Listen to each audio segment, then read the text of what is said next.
Yan yung feedback ng teacher ng anak ko sa kanyang Yan po therapy. ang baby ko. Papunta kami Kumakain niya sa ng Ayala hopya, para manood ng ube. isang si Girl. Kami po ay Ayan, tumambay naghahantay muna ng kami sa Herman loob. dito sa may Bukawi. Kaya napakatagal Wala namin pa pong naghintay ng hospital nadaan ng papunta Herman. ng Siguro Balintawak. almost 1 hour Nakikitambay po talaga. kami kay Init na nanay. yung batang yan. Bili po Kaya kayo ng yan, buko juice. Dito lang po sa binilihan ko na siya ng gilid hopya. ng Pure Kailangan Gold kumain Bukawi. siya. At kami nagsasabi.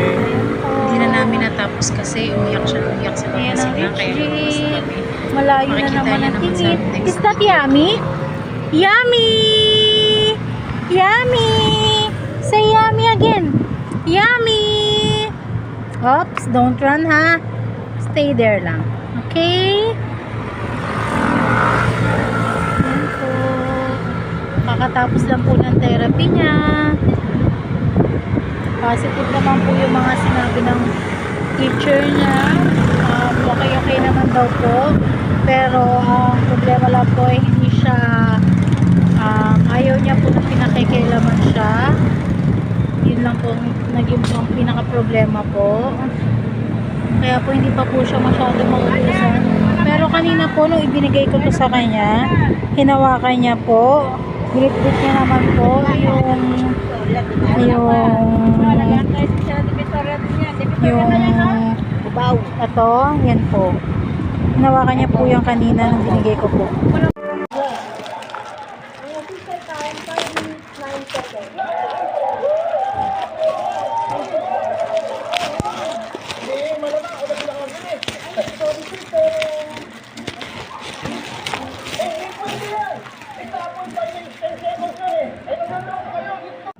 Yan po, kakarating ko lang galing sa labas. Ayan, nadatnang kong magulo ang baba. Alam ko na agad kung sino ang gumawa niya, ng aking anak na makulit. Maya maya ako ay maglilinis. Kanina nakaharang dito yung upuan na isa, panigurado, sinusubukan naman niya umakyat. Ayan, ayan, oh. Napakakalat. Yung tiniklob ko, hindi ko pa nailalagay sa lagayan. Andyan pa. Mamaya, ano ko na to. Mamaya, ilalagay ko na sa lagayan yan. Ayan.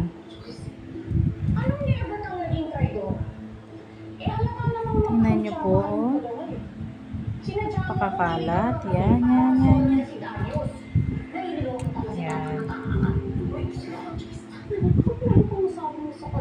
Ngayon lang po ako magla-lunch. Ayan, bumili lang ako sa Jollibee ng spaghetti.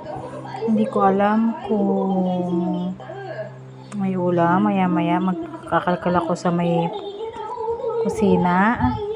Ayan po, pinapanood ko ang replay ng Stolen Life. Ayan po, ayan. Hindi ko siya napanood kanina dahil nga po umalis ako, kaya ngayon nire-replay ko.